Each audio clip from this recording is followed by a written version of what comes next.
বর্তমান সায়েন্স অনেক উপরে, কিন্তু সায়েন্স কি করেছে? মনুষ্যত্ব অর্জন করতে পারবে না। যত সায়েন্সের যত উপরে উঠুক, মিয়া আপনার সন্তানকে কেজি স্কুলে পড়াইতে ঢাকা বিশ্ববিদ্যালয় থেকে লেখাপড়া শেষ করে যুক্তরাজ্যের অক্সফোর্ড বিশ্ববিদ্যালয় সবচেয়ে আপার লেভেলের উচ্চতর শিক্ষা সেখান থেকে করা নিয়ে আসলেন, অনেক বড় শিক্ষিত হইল। বলেন দেখি, এই শিক্ষা দ্বারা সে সূরা ফাতিহা শিখতে পারবে? কথা বলেন না কেন? বাবার কি মর্যাদা, মায়ের কি মর্যাদা শিখতে পারবে? সায়েন্স যতই উপরে শিখুক না কেন, যতই সায়েন্স উপরে যাক না কেন, মনুষ্যত্ব অর্জন করতে পারবে না। মানুষ যত আধুনিক হচ্ছে তত মানুষ মনুষ্যত্বহীন হইয়া হায়ওয়ান জানোয়ারে পরিণত হচ্ছে। ওই যে আমি বলছিলাম শুরুতে, তাফসীরুল কোরআন মাহফিলে আসতে পেরে খুশি না বেজার? আল্লাহ পাক আসার তৌফিক দান করেছেন বিদায় আসতে পেরেছি। বহুত লোক আছে আমাদের থেকে অনেক সুন্দর, অনেক জ্ঞানী, যারা এই মজমায় আসতে পারে নাই। কি বলেন? অর্থ আর শক্তি দিয়ে কোনো নেক কাজ করা যায়? করা যায় না। আল্লাহ পাকের দয়া যদি না হয়, কোনো বান্দাই নেক কাজে আগাইতে পারবে না। আমি যে আয়াতে কারিমা তেলাওয়াত করেছি, সূরা আলাকের শুরু থেকে 2টি আয়াত তেলাওয়াত করেছি, এবং হাদিস গ্রন্থ থেকে হাজারো লক্ষ হাদিস থেকে একটি হাদিসের টুকরা পাঠ করেছি। একে সামনে নিয়ে কিছু কথা বলবো, আল্লাহ পাক যদি তৌফিক দান করেন। আমরা এখনো পরিপূর্ণ মনোযোগ আসে নাই। আসছে? আসে নাই। সবাই আমার চেহারাটা যদিও কালো হয় তা আমার দিকে তাকান, একটু মহব্বত নিয়ে, ভক্তি নিয়ে, দিলটাকে মোতাওয়াজ্জহ করে সবাই মনোযোগ দিয়ে কথাগুলো শুনি। বর্তমান এই আধুনিক কালে, এই সায়েন্সের যুগে উন্নত হতে হতে এ পর্যায়ে পৌঁছে গেছে, মানুষ চাঁদে পৌঁছে গেছে। মানুষ উন্নত হতে হতে আকাশে ওড়া শুরু করেছে। মানুষ উন্নত হতে হতে লাখো মাইল দূরে, এখান থেকে খোঁজ নেওয়া যায়, হাজারো মাইল দূরের খবর জানা যায়। এই যে উন্নতি, এই সায়েন্সের, বর্তমান সায়েন্সের উন্নতি দিয়ে মানুষের কতটুকু উন্নতি হয়েছে বা উন্নতি হবে কি না, এটা আমাদের বোঝা দরকার। আসলে মনুষ্যত্ব একটা হায়ওয়ান, একটা ইনসানিয়াত, আর একটা আবদিয়াত। কথাগুলো বোঝার চেষ্টা করব। একটা হায়ওয়ানিয়াত মানে পশুত্ব, যার মধ্যে জীবন আছে তাকে হায়ওয়ান বলা হয়। ইনসানিয়াত, যার মধ্যে মনুষ্যত্ব আছে তাকে বলা হয় ইনসানিয়াত। আর আবদিয়াত বলা হয় যার মধ্যে ইবাদত করতে করতে দাসত্বর পর্যায়ে পৌঁছে গেছে, আল্লাহর সাথে গভীর সম্পর্ক হয়ে গেছে, তাকে বলা হয় মাকামে আবদিয়াত। গোটা পৃথিবীতে এই যে এত উন্নত সায়েন্স, উন্নত করতে করতে তো এমন অবস্থা হয়ে গেছে, মানুষগুলো, পোশাকওয়ালা মানুষগুলোকে পোশাকহীন করে ফেলছে।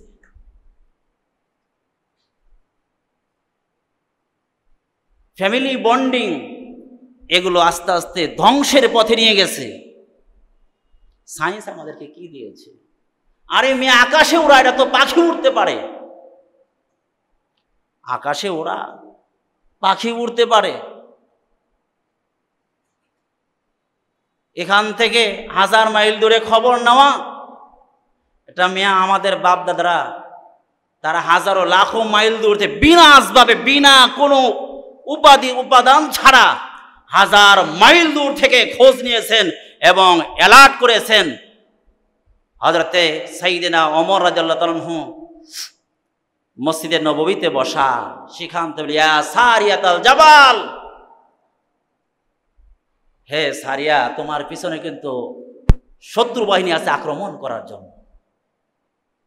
এই বাহিনী যখন ফিরে আসলো, সাহাবায়ে কেরাম জিজ্ঞেস করলেন, মদিনা থেকে যে ওমর রাদিয়াল্লাহু আনহু বললেন, ইয়া সারিয়াতাল জাবাল, এই বলে যে তোমাদেরকে এখান থেকে কন্ট্রোল করলো, একটা আওয়াজ দিল, তোমরা আওয়াজ পেয়েছিলা? সারিয়া রাদিয়াল্লাহু তাআলা বললেন, ও আল্লাহর পয়গম্বরের সাহাবা, হযরত ওমর রাদিয়াল্লাহু তাআলা যদি ওই সময় যদি আওয়াজ না দিতেন, ওই সময় যদি কন্ট্রোল না করতেন, শত্রু বাহিনী আমাদের থেকে পিছন থেকে আমাদের উপরে আক্রমণ করে বসতো। তাহলে বোঝা গেল আমাদের পূর্বপুরুষরা এমন যোগ্যতা আল্লাহ পাকের সাথে তাআল্লুক হওয়ার কারণে এমন হয়েছিল। বলে দুনিয়ার কোনো আসবাব নাই, দুনিয়ার কোনো সামগ্রী নাই, বলে সাগরকে আদেশ করেছে, সাগর কথা শুনতে বাধ্য হয়েছে। হাওয়াকে কথা বলতে, কথা শুনতে বলেছে, তো কথা শুনছে, তার আনুগত্য করেছে। অগ্নি ধেয়ে এসেছে, হযরত ওমর গিয়া ধমক দিয়েছে, অগ্নির সেখানেই থেমে গেছে, সামনে আর আগায় নাই।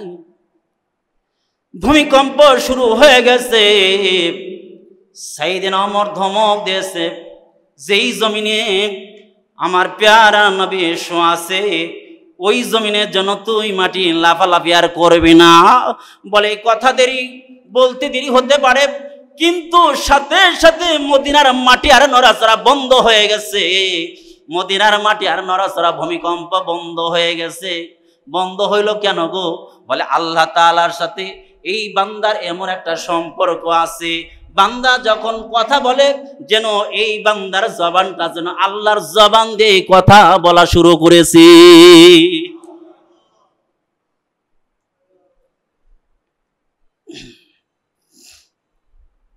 বর্তমান সায়েন্স অনেক উপরে, অনেক উপরে, কিন্তু সায়েন্স কি করেছে? মনুষ্যত্ব অর্জন করতে পারবে না। যত সায়েন্সের যত উপরে উঠুক, মিয়া আপনার সন্তানকে কেজি স্কুলে পড়াইতে পড়াইতে ঢাকা বিশ্ববিদ্যালয় থেকে লেখাপড়া শেষ করে যুক্তরাজ্যের অক্সফোর্ড বিশ্ববিদ্যালয় সবচেয়ে আপার লেভেলের উচ্চতর শিক্ষা সেখান থেকে করা নিয়ে আসলেন, অনেক বড় শিক্ষিত হইল। বলেন দেখি, এই শিক্ষা দ্বারা সে সূরা ফাতিহা শিখতে পারবে? কথা বলেন না কেন? বাবার কি মর্যাদা, মায়ের কি মর্যাদা শিখতে পারবে?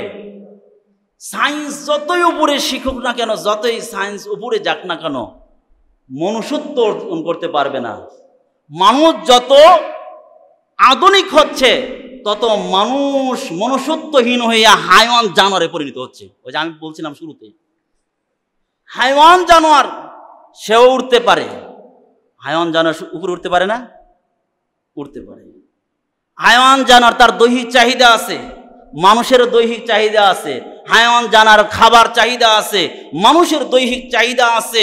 হাইওয়ান জানোয়ার শোনে, মানুষও শোনে, কিন্তু মানুষের শোনা থেকে হাইওয়ান জানোয়ার বেশি শোনে। মানুষের দেখা থেকে হাইওয়ান জানোয়ার বেশি দেখে। মানুষের শক্তির থেকে হাইওয়ান জানোয়ারের কুওয়াত আর শক্তি বেশি। বোঝা গেল শক্তি আর শুনলে আর জাগতিক চাহিদা পূরণ করলেই আর জৈবিক চাহিদা পূরণ করলেই মানুষ হওয়া যায় না। আর উন্নত মানের এরকম ফার্নিচার দিয়ে উন্নত মানের ঘর বাড়ি তৈরি করলে আর গাড়ি থাকলে আর উন্নত ফার্নিচার আর উন্নত চালচলনের আসবাব থাকলেই, উন্নত প্রযুক্তি খাটাইয়া উন্নত চলার ব্যবস্থা করলেই ভালো মানুষ হওয়া যাবে, মনুষ্যত্ব অর্জন করা যাবে। এটা কখনো হবে? কথা বলেন, হবে? মনুষ্যত্ব অর্জন করা যাবে কিভাবে? সাহাবায়ে কেরামদের মাঝে একদিন রাসূলুল্লাহ সাল্লাল্লাহু আলাইহি ওয়াসাল্লাম ওয়াজ করতেছিলেন, বললেন কাইফা বিকুম, কেমন অবস্থা হবে ওই সময়ের। ইদা ফাসাকা ফিতয়ানুকুম ওয়া তাগা নিসাউকুম, ওই সময়ের অবস্থাটা তোমাদের কেমন হবে? যেই সময় পুরুষরা, যুবকরা ফাসেক হয়ে যাবে, আল্লাহর নাফরমানে লিপ্ত হয়ে যাবে, আল্লাহ তাআলার নাফরমানিতে প্রতিযোগিতায় লেগে যাবে, কে কত নাফরমানি করা যায়। বলে নিজে নাফরমানি করবে তো করবে, হাফ প্যান্ট পরে রাস্তায় নেমে যাবে, বলে হাজারো অপরাধ নিজেও করবে, অন্যজনরে করার ব্যবস্থা সে করে দিবে।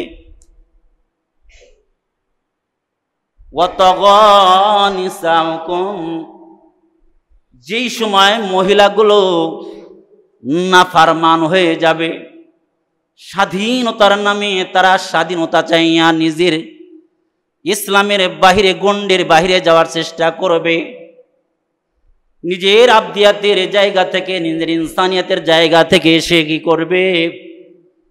সে আল্লাহ তাআলার নাফরমানি করতে থাকবে স্বাধীনতার নামে। সাহাবায়ে কিরাম বললেন,